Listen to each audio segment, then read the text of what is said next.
stick with that Sejuani that had mixed results from last week? I think they should tunnel all into the Crash style. They get him on an early game jungler, something like the Rek'Sai, maybe something aggressive like the Nidalee or the Ezreal once again, and just go all about that early game, because weaknesses from Samsung have been demonstrated when they do not have the early game control to then turn that into late game leads. I definitely agree with you. I mean, they tried a little bit to make Crash play move style and go a bit slower, but that's not how they got here. That's not how they got to the group stages of Worlds. It was really embracing Crash and his style, which means going hard in paint early in the game. Ban's about to wrap up. Gragas, Ezreal, and Jarvan removed from the side of Samsung Galaxy. For the 68th time at Worlds, Kalista finds herself on the ban list, followed by Talia, obviously targeting Crown, and they've got one option left. Janna's still up, Lulu's still up. What are these power picks? I've seen this pick ban strategy before, where you ban your own jungler away that you lost with last time, even though they switch out the player. Still, Ezreal finds himself up there for Samsung. I mean, we talked about Crash, and we talked about the style, and that is the type of champion you know, that could kind of have that early game impact. Samsung now have a choice as to whether or not they want to commit to the Jarvan. Oh, but by actually early picking the Xayah, they're forcing 1907 Fenerbahçe into going for the Rakan. Because remember that right now it's all about the Ardent Sensor meta, and people would love to get their hands on either the Janna or the Lulu, but Rakan does well into both of them, especially when paired up with his lover. One of the things, too, with Rakan is that he is squishy by going Ardent Sensor. So, yes, you get to have both worlds of I can engage and I can also bring an Ardent Sensor to the team, but it is at a cost that you have to be a good player to work around, and you have to have good timing. We've even seen the good players fail at this, especially after the nerfs to Rakan, kind of slowing the speed down a little bit. There are openings now where you can play around this champion, you know, after the adjustments that they made to it, and we'll see, because Janna has been one of the good ones at doing it with her full reset. Well, so many tools in Janna's kit to do exactly that. But what I do like seeing on my screen is two early game junglers. We've got the Rek'Sai locked in for Crash. It'll be his first time here in the group stage playing it. And Kha'Zix for Ambition. But it's going to lean a little bit into that Crash style that we touched on, VDS, as Tristana closes out phase one. I think it gives a nice bottom lane for 1907 Fenerbahçe as well. Interesting that Crown is picking the Kha'Zix here. Was talking a little bit about him in my picks to watch before Worlds even started, and how he often picked it into things like the Jarvan because of his early ability to skirmish. But here he's saying, you know what, I think I can also match the skirmish power of a Rek'Sai, and we'll see how that works out for him in terms of the early game. Second ban's coming through pretty quickly here. Mid lane focus, taking the Lucian out very early is 1907 Fenerbahçe. In response, though, the Syndra and some of the more meta control mages here from Samsung, it looks like. I think Crown would be fairly happy to play Cassiopeia or something and have some good backline threat. Looking at champions like LeBlanc as well, we saw it being banned earlier in the day, and from RNG. And I imagine that both these mid laners will not be afraid to get their hands on that kind of a mid, especially with so many taken off the board. All right, let's find out what they prioritize and who gets that counter pick opportunity. Quick update on Ambition's Kha'Zix. 10 games played, 9 wins, 1 loss career-wise. And 1907 taking their time to figure it out. Going to be locking in this Galio. Still has that flex possibility as well, which is safe, gives them even more options at this stage of the game. That's the thing I really like. It's something we highlighted a lot when the Gigabyte Marines would focus this champion, right? It provides a lot of mobility and a lot more potential for surprise plays. When you have Rakan engage with the Galio on top, suddenly it is a bit easier to go for those engages and still have the Ardent Sensor and not worry as much about being so squishy, because you've got this big Galio, you know, coming to save the day right behind you. Well, big Galio going into big Cho'Gath. And of course, Malzahar to close out this team comp here for Crown. Frozen, he loves some assassins. What does he play into it if he wants to risk it? Well, that's the question. Are they expecting the Galio to go into the mid, or are they expecting it to go up to the top lane? Because there's still that flexibility, and 1907 will send it up to the top and round things out with a... We're going to have a Battle of the Void in the middle lane with Kassadin up against Malzahar. A matchup I have not seen in competitive play, but I'm excited to see how things play out. So it's decent for Kassadin early on, because Malzahar is not going to have a lot of early pressure on the Kassadin. We talked about kind of a bit yesterday, where he's just trying to get the last hits on CS, and even that can be a struggle sometimes. Kassadin, you know, being allowed to scale up early could be dangerous. Ambition, thankfully for Samsung, is actually on a good champion against Kassadin. Kazakhs actually can prey on him quite well, since Castellan's not going to build any early armor or anything like that, but it's really going to take some coordination. If Crown just survives and gets his ult off and Ambition is around, that's where you can see, the Castellan aggression turned around sometimes. I think also Malzahar is just naturally good at locking down high mobility targets. And when you look at this composition as a whole, there is a lot of mobility. Rakan, Tristana, Kassadin, Galio, so many champions that are really good at just dashing in, dashing out, moving from one side of the map to the other, something that a Malzahar could just very quickly lock up and allow Ambition to shred through. You only get one. Which one do you get That's to the question, yeah.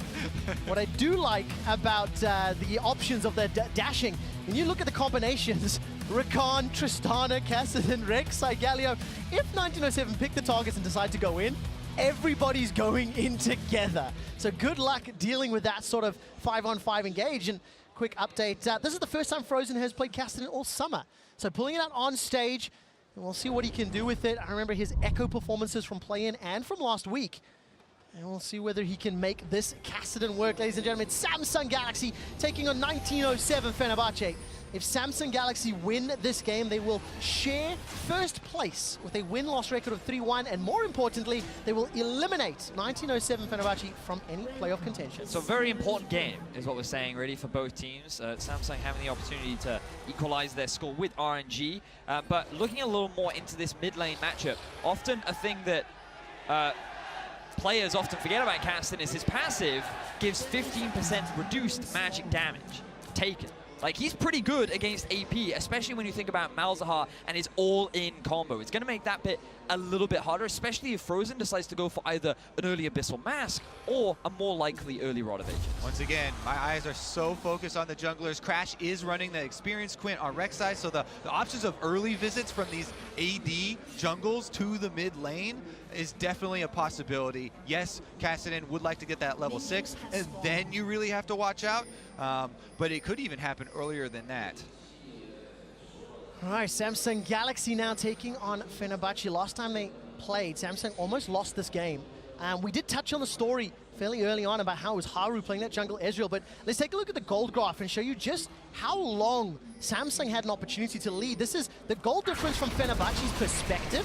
You can see they lose to about a 4K deficit by 10 minutes, maintain until 30, and then all of a sudden turn around, Venues. That's the big thing that a lot of people remember Fenerbahçe just having this big gold lead towards the end of the game, but it was Samsung that were in very heavy control. They had a lot of early towers, they had a lot of early ganks thanks to Haru, and everything was going their way largely just because of the lead Cuba had up in the top lane on that Trundle. And that was such a close game. Samsung afterwards, the players were talking about how they took that loss very seriously, and they do not want to let, almost lost. Again, I have the Papa Smithy syndrome, where it was such a scary moment and a scary game for them that they consider being that far down for so long.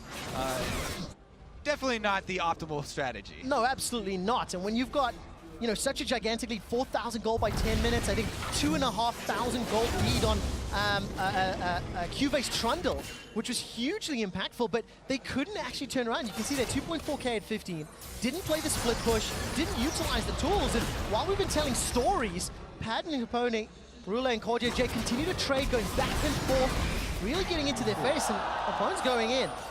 So, looking back at how Cuvée played, he actually did a lot of work in terms of the mid to early game on that Trundle. He took a huge number of towers. We have to pay attention back to the mid as Crash is looking for a gang. All right, let's find out. Flash is available, Void Shift is not. Crown actually respecting the potential, and Crash does not go for the flash follow. Remember, that experienced Quint I talked about on display here. Crash with Raptors red, goes into the Scuttle Crab, goes to invade, tries to get to Ambition early on.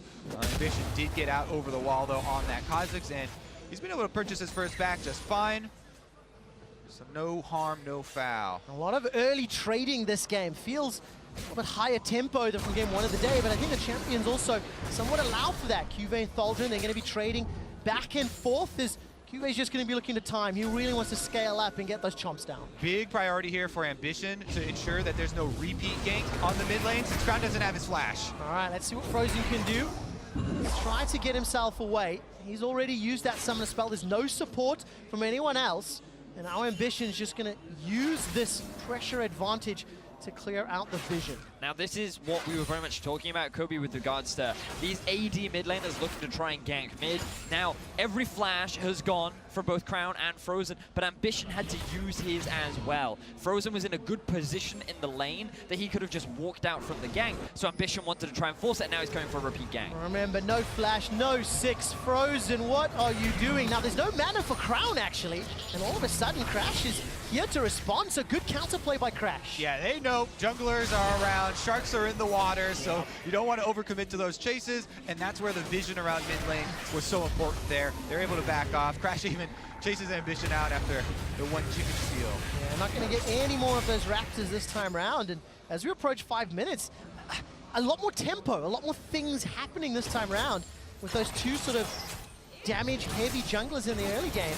But it's Ruler and Core JJ, though, once again getting pushed in is something that every time we look bottom, Padden and Japone just keep shoving them in, Vinius. Yeah, because the mid lane has drawn so much of our focus, we haven't even had an opportunity to talk about this bottom lane, and it's extremely important to do so because one of the players to highlight from 1907 Fenerbahçe is Pan.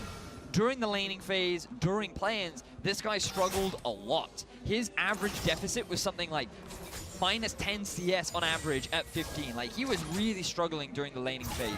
But coming into group stages, his performance has significantly improved. He's been holding his own against players like Uzi and Sven, and now Ruler as well. And you can tie that into the fact that Ruler hasn't had the best group stages either. Yeah, exactly. Plus, Padden playing into the Janna, it's one of the supports.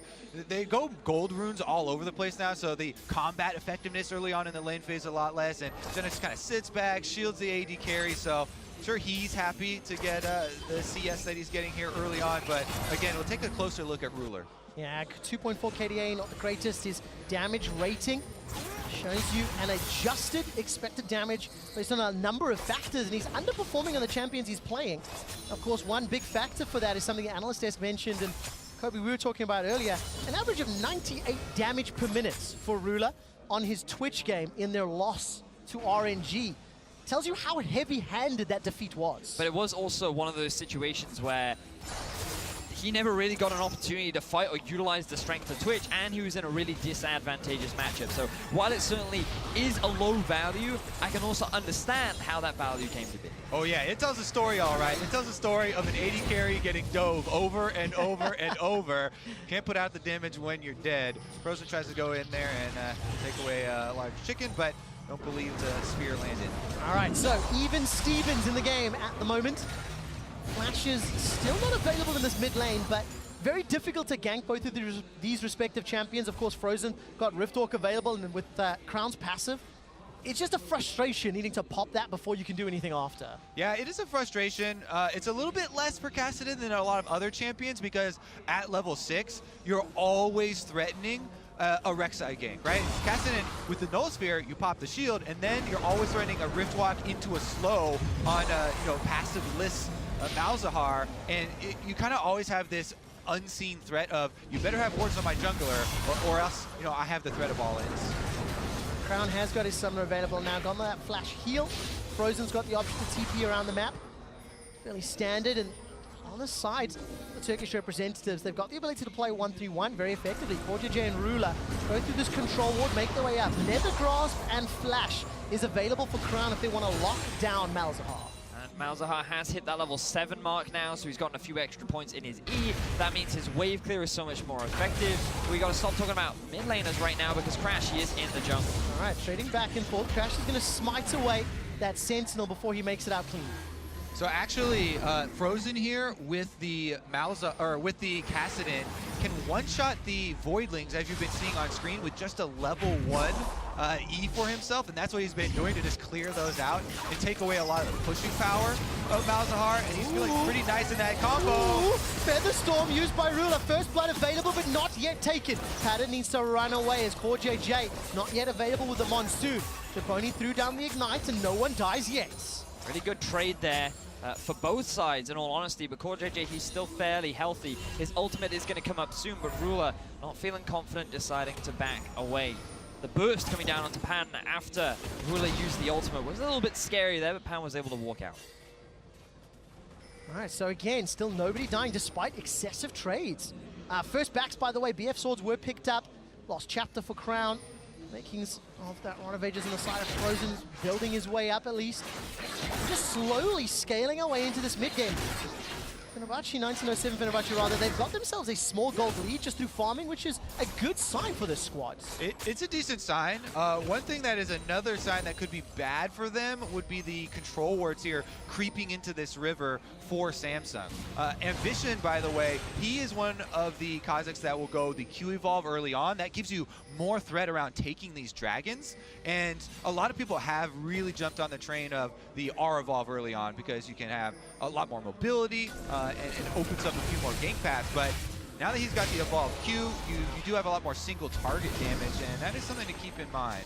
Also early skirmishing power. When you think about what Crash is trying to do in the early game, when they come in for the counter gank, he's going to have that ability to dish out just as much damage as Crash can. Oh man, Taste Their Fear, going to be so scary.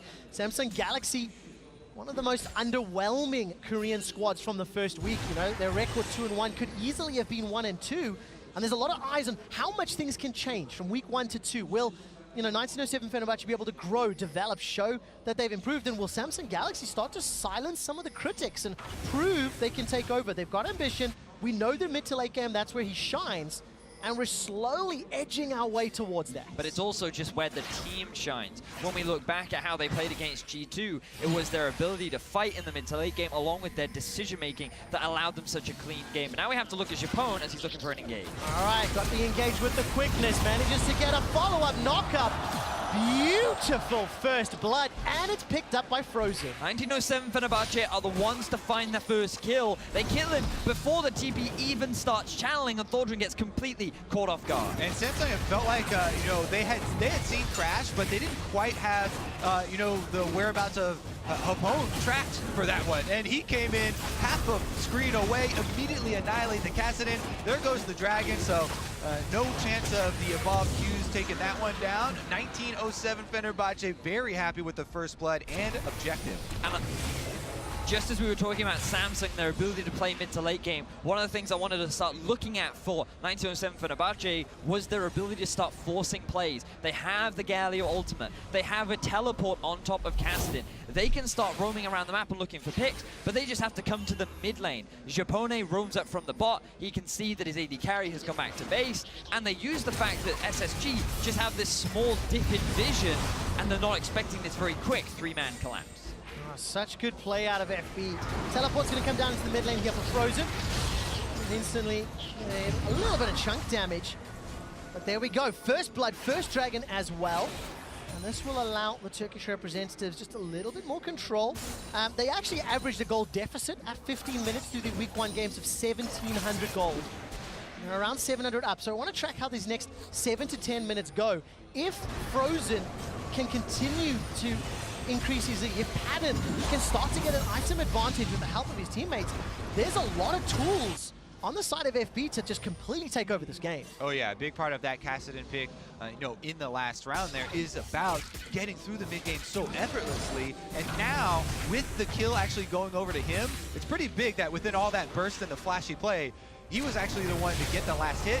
That is a very early Rod of Ages and Merc Treads for this Kassadin, so he's going to be extremely confident in the play around mid lane, and we'll see if they can actually start more of their plays around the mid lane, take over the vision that we've constantly seen this battle over. Yeah, this game is going to be very much about which mid laner is able to step up, because we've seen the most success for 1907 Fenerbahçe when they play through Frozen in the early game. This guy achieved many accolades within his own region during the TCL, and coming into the play-ins, he was one of their star performers. And while Pan, he certainly shined in the late game team fights and he was a big carry, it was Frozen that allowed them to get there, and he was always the player that we were watching as the early game progressed. Yeah, but giveth and taketh, because his Echo last week, jumping into the Lulu, of course, was the game-turning play that allowed SSG to just turn everything around. You know, FB had been sieging for a long time. I think you could see some of the cracks in their macro, some of their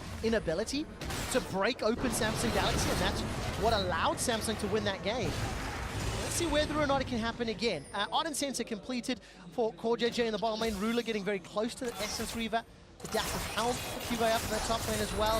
First item starting to trickle through. We've touched on that Rod of Ages, Infinity Edge on the sensor. So everybody hitting that one item spike.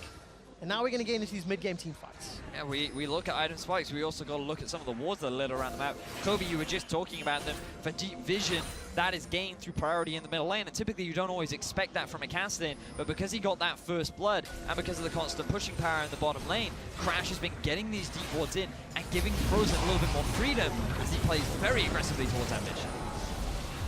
Yeah, he's got some backup here as Crash as well as Depone are around mid lane once again to defend that vision. And it's one of the big points that we always bring up is people, very often a lot of the early game deaths will be over a control ward. You know, these fights over vision are very real stakes, and people are often willing to even overcommit to them. As we saw there, though, they did have some backup, and it was necessary. Well, there's 2 teleports on the side of FB. Of course, Dolgen's still available. Frozen's is on cooldown.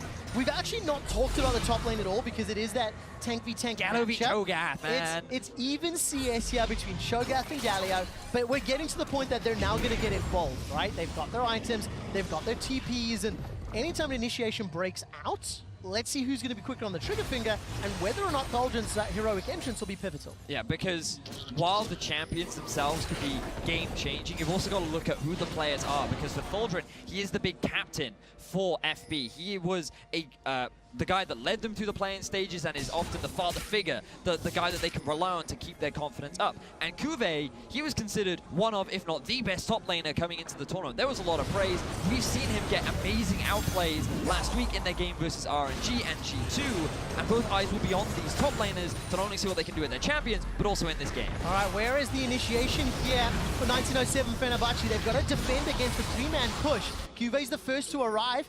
Padden did not leave the bottom lane. It's chip damage on the mid, but nothing more. Yeah, as threatening as Kassadin is, you know, in a 1v1 scenario or chasing people down, again, always the weakness everyone will highlight is the wave clear. So a quick little jab there from Samsung to try and get some turret damage, but the threat of the collapse from 1907 Fenerbahçe was just too scary for them, and they do back off immediately.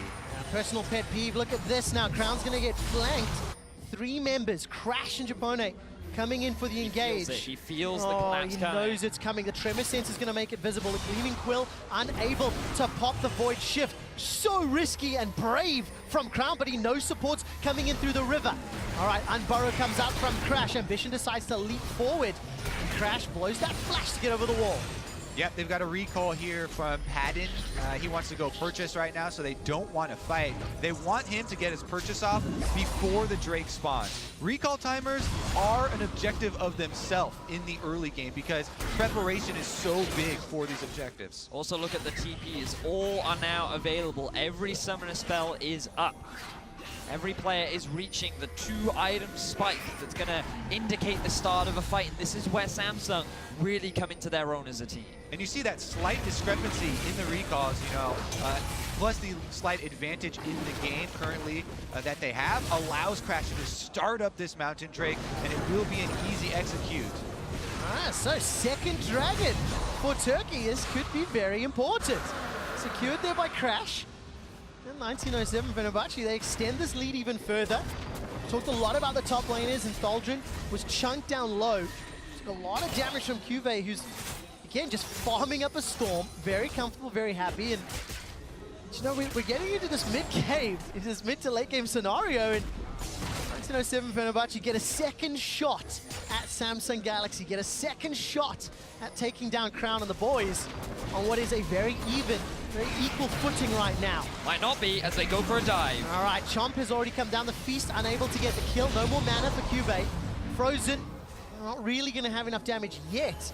But that's at least a summoner spell used.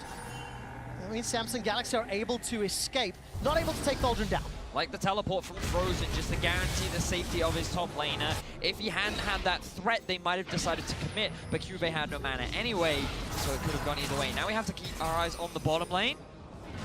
Let's see what will happen here. The tower's the focus. Rulo's going to put some damage down. Crown's making his way in. Remember, teleport's available for Cuve.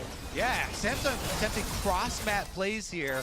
Gank on top side, then walking all the way down to bottom side. Crown and Ambition threatening the dive here but they're going to abort that mission as well, with the vision in between going to dissuade them. So Samsung, a couple of attempts here in the mid game, but fended off fairly quickly. I mean, it just feels like both of these teams are pretty even at this stage. There's a few attempts on both sides. There's a few potential setups, but nothing yet is coming. Frozen going to be able to pop Crown's passive and look for something further.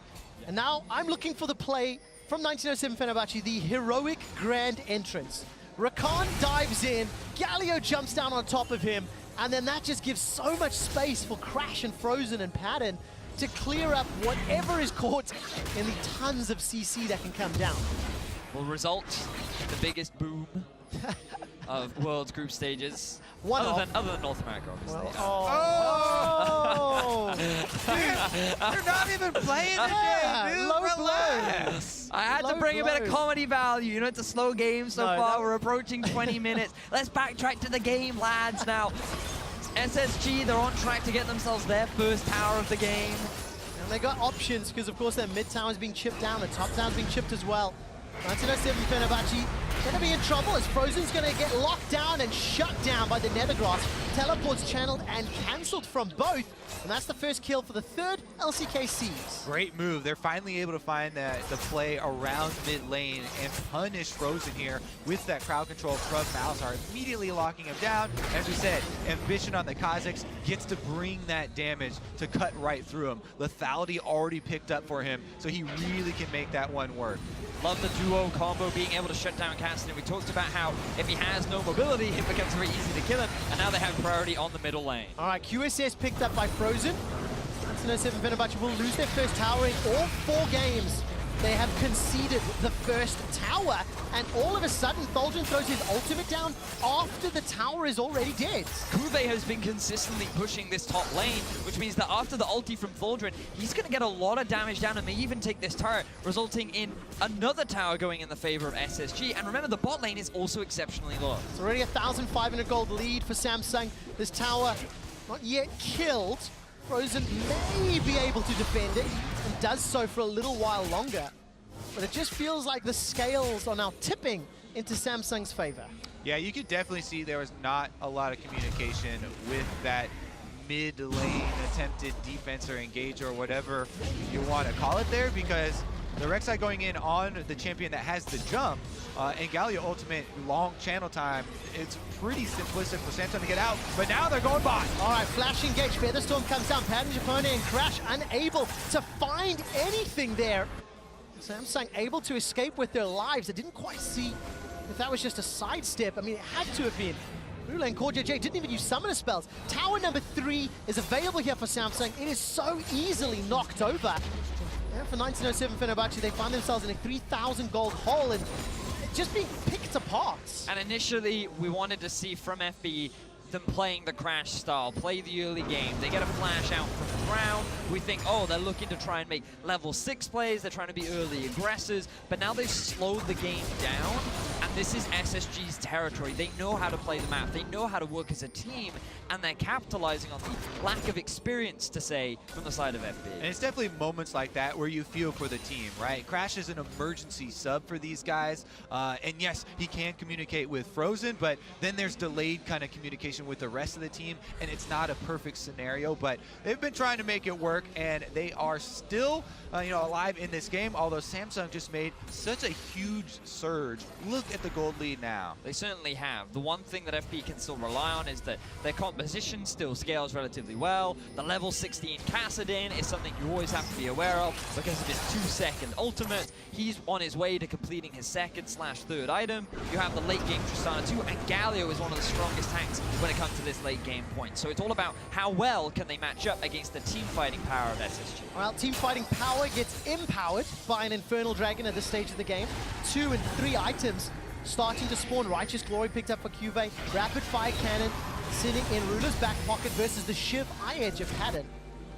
And of course, it looks like both teams are fully aware of the positioning. FB, do they want to channel this? All right, Thaldren's teleporting down towards the mid lane. He's going to look for an engage. 1,700 HP on the Infernal. The engage comes in. That's a 2-man knockup. Here comes the Hero's Entrance. Thaldren and Frozen looking on the back line. That's a 4-man taunt. The That's another kill for 1907 Fenerbahçe. Rula throws out the Feather Storm. Not going to be able to call the Feathers back, but it's Samsung Galaxy destroying FB. Thaldren sitting on the front line. Padding gets caught up by the Rupture, forced to run away. He's dodging, dipping, ducking, and diving. He can't auto-attack enough, and Samsung wipe FB. We questioned, could FB challenge the team fight power of SSG, and the answer is no. 2 kills in favor of FB, but 5 for Samsung Galaxy. They get themselves the ace, they get themselves the Infernal Drake, and they're running it down mid. The post 20-minute surge from Samsung, just incredible here, taking over the game. And Ambition, they look so comfortable with him in the game. Great calling from Samsung. It felt like once 20 minutes clicked over, they just went, okay, now we play. Gloves come off, make a few punches, 4 towers, a dragon, and an ace to boot. Now, keep your eyes on the positioning of Ruler, because he was under a bit of scrutiny about his performance so far, but he chunked Crash out. He's not the one being engaged upon it. He's just free to deal all this damage. Still yet to be touched. We get a replay of Crown as he's very happy to see the end of that fight, and then we don't get to see the fight ourselves. So there's the damage, proof to what I was saying. Censored for your eyes. You only get to see that one time. But Ruler, he did a lot of damage, guys. Yeah, very well played. And you know, we were talking about his performance and some of his, I don't know if the word, I don't know if inconsistency is really a fair word, because they got crushed by RNG and he's on a Twitch, so what can you do in that scenario? However, there are some critical eyes being thrown on all 5 members of the Samsung roster because of their week 1 shaky performance. And now that we've entered the mid game good and proper, Samsung are fully activated. Guardian Angel on Ambition leading the way, and they're going to look to shut down and eliminate 1907 Fenerbahçe from World's playoff contention. Consistency is going to be something that is always brought up at Worlds, and it's such an elusive goal in the best of one's group stages. That's why everybody is like constantly chasing this kind of just out of reach. There's so many things that go so differently game to game. This time around though, Samsung going to be able to set up around Baron next with a lot of this deep vision you can see in the red quadrant jungle of FB. That's going to pose a lot of problems now that Ambition also has gotten his 2nd evolution. And it feels to me that Samsung are just in their comfort zone. This is exactly how they played within the LCK. FB have allowed them to get to this point, and now they're setting up for the tower siege. You can see Cuvée down in the bottom lane. Samsung are grouped up as a 4-man unit top. They've gotten so much deep vision down with the control wall to Crash tries to engage. Oh, Rula didn't back away quickly enough, but gets a lot of sustain and heals. Turned around as Crown's able to kill Pattern. Now there's no damage. It looked so good at the start, but the turnaround is better. Thaldren trying to get the taunt down and not going to be able to find it. The engage interrupted. Core JJ, the monsoon will send tears down 1907 Fenerbahçe fans' eyes, and Samsung are not done yet. The inner top turret is the focus, and Cuvée, by the way, says, I don't care, bros. He's continuing to push the bottom lane, and he'll take that tower as well. All of that engage just stuffed by Samsung so quickly there. Janna ultimate on point from Core JJ, but even before that, pulling out the kill 4 versus 5 with the focus onto Pattern. Really impressive team fighting once again from Samsung. This is why they were praised for it coming into the tournament. Yes, there were question marks, there were holes in their play in week 1, but the Korean teams always get better when it comes to Worlds. Week 1 performance into week 2, these teams know how to grow. And looking at Samsung right now, seeing how clearly stronger they are in this mid game, especially now that the map is wider, I don't think Haro's going to see another game today. Ambition very clearly leading the way forward. I mean, Crash just gets run down. Infinity Edge completed on that last back. Rula and the rest of Samsung Galaxy just in a dominant position. You know, when I think about top-tier teams taking on these emerging region squads, this is actually the type of game I sort of expect. Don't put yourself in a risky position early. Even if you go even until mid-game, rely on the experience and the macro to take over. And that's exactly what Samsung have done and demonstrated in such clear fashion. It's one of those instances where you think that early dominance is needed to demonstrate your superiority, but the slow patient game can do the same as now Samsung. They started off the Baron. All right, is it going to be this? Actually, it's just gone. Oh, they're not even going to get close. FB unable, maybe unwilling, maybe not on the same page. Everybody had flash, everybody had tools to get into the pit, but it would have been 4v5 at best. Exactly. I mean, what are you really going to do? Your jungler is dead. Against a Feast Smite. Yeah. So it's all going from bad to worse here for FB. And now third items being completed for Samsung. The gold lead is about 9k. If they win this, they knock out 1907 Fenerbahçe from contention to get to that quarterfinal spot, and Samsung will tie up the score with RNG. Well, that means that FB become heartbreakers. FB, of course, still have to play RNG and G2 Esports. So with G2 picking up that win against the group leaders, we could find ourselves into very interesting territory as the day plays out. Now, before that, of course, Samsung need to use this Baron and break open the base, but their macro and their map play has just been exquisite for the last 10 minutes. Where do they go with this, Kobe? I like your heartbreakers term, actually, for this team, because, I mean, straight from the play-ins, right? They're able to take the #1 seed, you know, moving through the play-ins from HKA, and actually that's how they were able to upset and get to this point. So definitely a term, I guess, that they'll be used to, and a position that they have been in before. Now we have to keep our eyes still on Padden.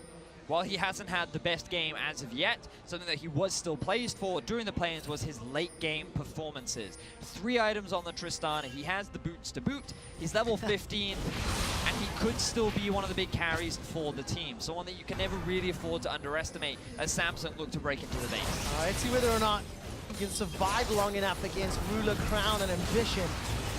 All right, Ruler, Crown, and Core JJ, though, in a 3-man siege. That was Chunked down Padden. That was gigantic burst of damage. Storm was available, and Padden really fancies himself another shot. All right, that Void Swarm going to allow the tower to get taken down, and the base is open. Double Infernal Drakes to the side of Samsung, helping them out with this high damage dealer comp. And by the way, Cube is still playing PvE.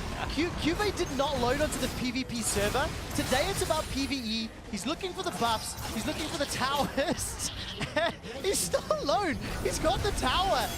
But who the FB said? There's no one to send down there. Thaldron doing his best, but he's always getting pushed back by Kube. There's a massive minion wave as well. Here's the engage. All right, let's see what they can do. Padden not able to rocket jump over the wall. That could be game-changing. They shut down Crown, turning their attention. Ambition still got GA. That's a follow-up onto Core JJ. Cube wall. The interrupt onto Padden. The feast as well as the feral scream takes him down. That's a route now onto Thaldron. And the fact that Ruler is so fed and untouched, he's looking to close things out. Kube finally joins the fight, and you see the difference in power. Getting the knockup and the kill onto Padden should be more than enough to allow Samsung to end the game. The Baron buff here doing a lot of work. They just rotate from inhibitor to inhibitor to inhibitor. Now all that's left are the Nexus turrets standing in their way. League of Legends victory by the numbers. Supers across all the lanes. That was one hell of a Baron power play. And Samsung not going to risk making a mistake in the base, not going to risk throwing away any lead that they have accrued, all 12,000 of it. Instead, go back, spend the money. Look at that scoreboard on the bottom, guys. Huge items being picked up. And Samsung, 1 loss siege. That's all they're going to do. Tie themselves for first in the group, go to 3-1. Insta-buy Mercurial from Ruler. That's not really what you want to be seeing if you're FB, but you are at a 12,000 gold deficit, so there's very little you can do about it.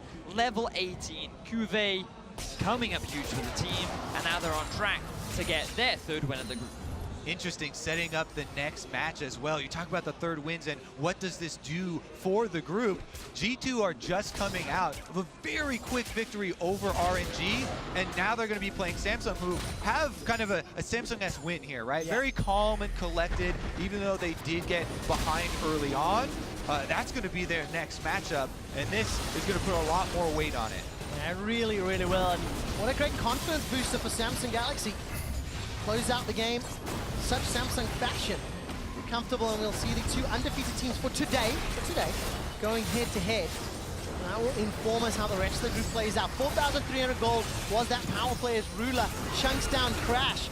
1907 Fenerbahçe need to defend this base, but I don't think that they can. Silence goes down to Frozen. He buys some time with the hourglass. Charm comes down from the quickness, but that's 1, 2, 3 quick kills for Samsung. They're going to shut down Patton on the way out as the last man standing is Doldrin. Ruler is hammering away on the Nexus, and Samsung Galaxy eliminate 1907 Fenerbahçe from Worlds 2017 playoffs. Very clean game overall from Samsung, much more of what we expect from this squad. The last time these two teams met, it was a struggle. FB were able to put up much more of a fight, but this time SSG, they came in prepared, they came in, they played calculated, and they shut down the Turkish representative. You can see the heartbreak on the side of Japona there on that close-up. It looked close for a long time in the laning phase. You were always going to favor Samsung's macro. We saw it last week, we've seen it historically. And that means Samsung tie themselves with first in Group C, 3 wins, 1 loss. And now it puts the onus on G2. It is within their fate if they want to try and make it out of this group. If they can get the win against Samsung, then everything blows wide open. But Samsung are also in a position to secure their spot into the quarterfinals. So things starting to get extremely tense as the day progresses. Well, my European friends, is it going to be another European run here in day 2 of groups? It started off well for you. It has started off well, but we have to find what happens next, right? Because now they're coming up against Samsung Galaxy and the number 2 in the group if G2 can do it. And of course, FB can play spoiler. Europe is no stranger to having their hopes and dreams destroyed by emerging regions. And Deficio's casting later, you never know. Well, there we go. Will he bring the curse back? We'll find out. For more on that game and how Samsung closed it out, let's send it to Dash and the analysts. Thank you very much. Quick shot. 1907 Fenerbahçe unfortunately eliminated from knockout stage contention here at the hands of Samsung Galaxy. But in all reality, that game took a while to heat up. Once it did, though, Samsung Galaxy showed a little bit of their veteran experience status well over 1907 Fenerbahçe. It was a sort of game to me where, for an analyst desk segment, you maybe didn't need to show the replays because it was so Samsung. This was very much Samsung with ambition. Remember last time it was Haru, there was some disarray. This ended up being very standard Samsung victory that was honestly on good macro, good adaptation, just slow and steady was kind of the story for Samsung. We may not need the replays, but we'll show them. But we got them anyway. Let's hop to the mid lane. Samsung Galaxy's first real move in this game in Frost. I know you had, some criticism for this squad and the way in which they played through the early game. I mean, if you just covered up the timer about when they finally made the play, it looked great, but then you realize that they only got the kill at like post 20 minutes when Malzahar is level 13. Kha'Zix took an early evolved Q. It's kind of been the toss-up. Is it early evolve R? Is it early evolve Q? But with the Q, you say, okay, the goal is pretty simple here. You grab hold of whoever you want, in this case it was the Kassadin, and you just burst this guy out in the duration of the Malzahar ultimate. The unfortunate thing is, again, just cover up that timer, and if that happens at 10 minutes, looks great. That happened at 20 minutes. Yeah, and I did like the Malzahar into either one of the solo lanes, right? Like Cho'Gath and Malzahar both work well against Galio, and compositionally they were most likely going to outscale that one. And that's kind of my call as well, is that if you think about it, the Galio pick has got a lot of value as a first pick on the red side because it can go both mid and top, obviously. But the big thing here is that Malzahar against Galio is a matchup we saw a couple times. Kuro was loving that for the Afrika Freaks as a counter pick to the Galio. And then True Damage, one of the reasons that Fiora top was a good pick against the Galio. The True Damage from Cho'Gath lets you secure kills that often he gets away from if he holds on to his W. So that took away the value of the flex pick, and they meant they had at least one good lane against the Galio. I mean, at the same time, though, the fact that it was Kassadin and Galio meant that the ability to play side lanes, or at least protect Kassadin if Galio ever wants to crash down onto him, was always going to be available for FB, but they never got in a position when they could do that. I want to take a look at kind of the game-breaking fight. Surprisingly, it came 24 minutes into the game around the Dragon going in favor of Samsung. This replay brought to you by Acer Predator. And here's the thing. We just had that great pick from Samsung Galaxy, but the big guy that I want to point out here is Patton. He just kind of loses his mind a little bit. Which target am I hitting? Am I committing to the Dragon Pit? Am I looking for a chase? And so much of the team's damage is denied while Tristana is wandering around trying to make up her mind. And unfortunately, this is kind of a natural extension of the meta we're seeing. It is so focused around the bot lane. You are, at every moment in team fights, watching the AD carries. And in this game, very clearly, Patton was well second to Ruler, who we have to mention didn't have a wonderful first week, so Ruler stepping up here is another notable thing for Samsung. Yeah, and I think the main takeaway from this game is as a preview of the rest of the day. Yep. What level is Samsung coming into week 2 at? Because they have to prove themselves now.